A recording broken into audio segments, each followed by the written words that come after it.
balik lagi ke channel aku Mekarisa Asyarina. Kali ini aku akan ngebahas tentang tips untuk kerja di Outback dan mendapatkan visa second year.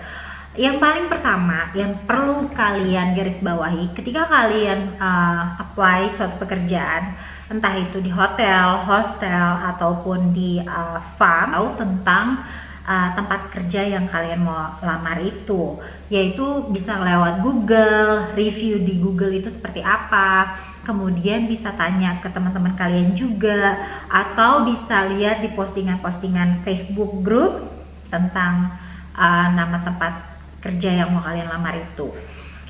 Menurut pengalaman aku, yang namanya review dari mantan worker itu paling penting. Ya, kalau misalnya banyak orang yang review bahwa tempat kerja atau hotel ini atau farm ini itu buruk bla bla bla bla bla, menurutku kalian perlu untuk percaya. Karena apa? Karena biasanya tempat kerja yang banyak review buruknya dari mantan workernya di sana itu memang mereka tidak memberikan fasilitas dan juga manajemen yang cukup baik, sehingga orang-orang yang pernah bekerja di sana itu tidak memberikan komentar yang positif gitu loh guys. Yang kedua, kalian perlu pastikan berapa rate kalian atau gaji kalian per hour. Jadi biasanya ketika kerja di Outback itu prosesnya memang cukup simpel. Menurut pengalaman aku, karena ini hotel gitu kan, hospitality industry, mereka cuman kayak phone interview, mereka tanya kamu pengalamannya ini, bisanya apa, skill bla bla bla, dan kemudian kamu bisa mulai kerja kapan gitu kan. Nah, pastikan kalian tanya berapa rate kalian per hournya di sana. Dan juga yang ketiga, pastikan kalian dapat weekend award. Ini penting banget guys. Aku sebelum datang ke Australia, sebelum datang ke Outback, aku udah lihat banyak youtuber yang kasih video-video tentang WHV, tapi aku masih miss, which is aku nggak dapat bayaran weekend award. Itu kesalahan, aku mengakui dari aku sendiri pribadi, karena di awal tidak menitik beratkan apakah saya dapat weekend award, which is biasanya weekend itu kalau Saturday itu dibayar bisa 1,5 kali dari rate yang biasanya, dan Sunday itu paling tinggi. Tapi karena tidak adanya pertanyaan atau info yang aku tanyakan di awal, sehingga selama 7 bulan aku sempat kerja di suatu daerah, aku nggak mau sebutin daerahnya, itu aku nggak dibayar untuk weekend award, yang mana aku tinggal di hotel itu, dan aku pikir kebijakan itu terjadi untuk semua casual worker, which is banyak casual worker yang tidak stay di hotel tersebut. Tapi ternyata bagi casual worker yang bukan in-house, which is bukan tinggal di hotel tersebut, mereka dapat weekend award guys. Jadi ini penting banget, karena banyak dari para employer, mereka juga tahu bahwa kita visa working holiday, kita mencari second year di Outback, which is kalau mereka menyadari bahwa daerah mereka itu bisa untuk second year visa, eligible buat second year visa, mereka taking advantage untuk dapetin backpacker dengan bayaran yang seminimal mungkin. Nah, buat kalian yang belum mengalami ini, hati-hati dan pastikan ketika kalian wawancara penuh percaya diri, kalian tanyakan apakah saya dapat weekend award atau enggak. Karena guys, di setiap Outback itu mereka butuh worker, mereka butuh pekerja yang mau datang ke sana. Karena nggak semua orang kan mau kerja di Outback kayak kita ini. Nah, setelah itu kalian cek akomodasi dan fasilitasnya, karena di beberapa Outback ada kamar, termasuk ada kamar mandi di dalam atau kamar mandi di luar, apakah ada wifi-nya, karena dengan adanya wifi itu kalian pasti mengurangi pengeluaran untuk kartu prabayar kalian kan, kayak misalnya pulsa, itu akan mempengaruhi mobile data expense kalian. Karena kalau misalnya wifi udah termasuk, kalian nggak perlu bayar mobile data yang terlalu banyak gitu kan, karena sudah ada fasilitas wifi di hotel atau di tempat kerja kalian tersebut. Ketika fasilitas itu tidak termasuk wifi, kalian harus mempertimbangkan pengeluaran mobile data kalian. Dan yang kelima, pastikan kalian punya kartu Telstra. Karena kartu Telstra ini cukup penting untuk dimiliki di setiap Outback di Australia, karena jaringan Telstra ini terkenal sebagai jaringan yang paling bagus. Aku sih waktu pertama kali datang ke Australia, kartuku Optus, tapi kemudian sebelum aku fly ke Outback, aku langsung beli prepaid Telstra sih, dan thank God, karena itu benar-benar membantu buat jaringan provider yang kuat dan jarang error. Yang keenam itu situasi kota.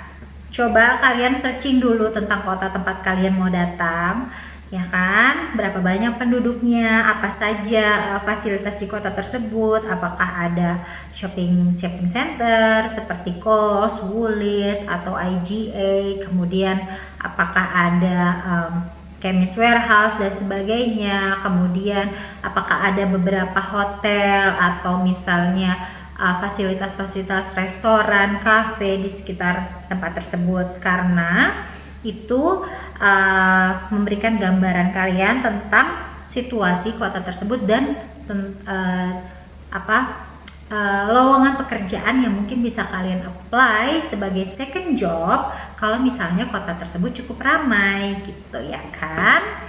Kemudian yang ketujuh, ini yang paling penting guys, tanyakan kepada supervisor kalian atau pewawancara kalian berapa hour yang bisa kalian dapatkan per minggunya. Biasanya sih guys, untuk casual worker mereka janji tuh sekitar 30-35. Tapi saran aku, ketika kalian telepon atau kalian wawancara, kalian harus misalnya kalian mau jam yang banyak, karena namanya di Outback ya guys, kalau kita nggak cukup hours ya mau ngapain juga, karena nothing to do gitu loh. Di sini tuh sepi, nggak ada entertainment ya kan, jadi end up-nya ya kita kerja terus. Ketika kamu nggak dapat hour yang cukup, kamu akan boring juga ya kan.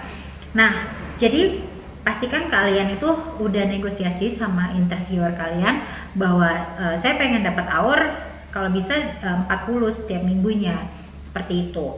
Nah, biasanya dengan kita bernegosiasi di awal dan semuanya sudah jelas, hal yang paling terakhir adalah making decision. Ketika making decision ini, kalian menimbang-nimbang apakah kalian mau pergi ke kota tersebut atau enggak. Tapi saranku yang pasti kalian tanyakan kepada perasaan kalian gimana, apakah serak atau enggak sama pekerjaannya. Kalau misalnya kalian udah ngerasa feeling yang kurang nyaman, ada rasa nggak serak atau apa, menurutku sih jangan berangkat. Karena di Outback itu kayak sedikit banyak kayak gambling juga, karena kita di sini tuh bener-bener kita dari kota tujuan kita bener-bener kesini untuk cari second year. Ya kalau kita misalnya berpikir hanya untuk 88 days 3 bulan deh bertahan di sana, ya kalau emang mau kekeh seperti itu, apapun yang terjadi dijalanin ya silakan. Tapi kan kita juga kerja mau cari tempat kerja yang nyaman, karena di Outback ini nggak melulu itu susah dan membosankan dan tidak happy gitu loh. Di Outback ini juga sebenarnya banyak opportunity yang kalian bisa dapatkan, yang mana kalian mungkin tidak dapatkan di kota, karena selain di Outback ini pekerjaan cukup banyak, yang kedua para pekerja di sini juga nggak sebanyak di kota, jadi kompetisi para pekerja itu sedikit gitu loh guys. Nah, buat kalian yang workaholic kalau kalian udah tahu kotanya, terus udah lihat-lihat bagaimana apakah ada shopping center, ada kafe-kafe, ada restoran, ada hotel lain, kalian bisa apply untuk second job. Dan yang kedelapan, tanyakan ke interviewer kalian, apakah kalian diperbolehkan untuk bekerja second job atau punya dua pekerjaan.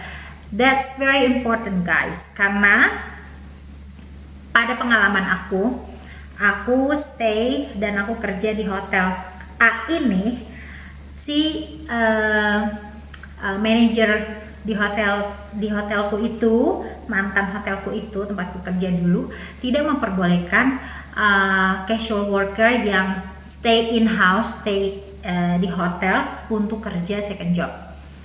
Menurutku itu nggak fair sih guys, karena kita udah bayar untuk akomodasi, tapi kita seperti terpenjara gitu loh, nggak boleh punya pekerjaan double dan lain-lain, sedangkan hoursnya juga naik turun gitu kan, kadang ya 40, kadang 50, tapi ya maksudnya kan itu hak kita gitu loh. Setelah selesai kerja kalian mau kemana itu hak kalian juga gitu, pastikan seperti itu ya guys. Nah selanjutnya aku akan kasih lihat ke kalian tentang tempat akomodasi yang aku tinggalin sekarang. Nah ini adalah komunal areanya guys. Itu ada female toilet di sana, male toilet di sini. Terus ini ada microwave, sinnya kayak gini. Terus ada kompor, ada ovennya juga. Cukup lengkap sih guys. Dan ini ada lemari untuk chemical di sini. Biasanya kita suka makan rame-rame di sini, ya kan? Untuk kamarnya itu kayak gini.